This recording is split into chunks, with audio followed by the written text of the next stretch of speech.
林西里延平老街有一间米行，保留着100年古厝的外貌。若这个店内有一个艺术空间，常常举办着展览的活动，要让游客感受到在地人文风情。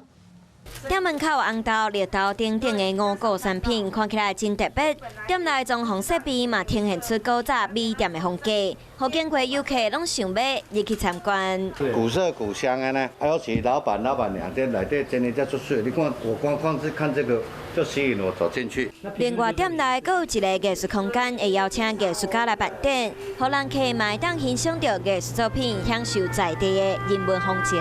有历史的地方，把它也显现出来，让大家来看老屋。我们主要是以在地小农的商品为主，而且尽量是找安全无毒、自然农法优先。 坚持卖健康产品，善用老街古厝的特色，打造出多元的参观体验。嘛欢迎游客来家佚佗。有事没事赶紧转开华视，还没有订阅华视的 YouTube 频道吗？赶紧按赞、订阅、开启小铃铛。我们华视 YouTube 见。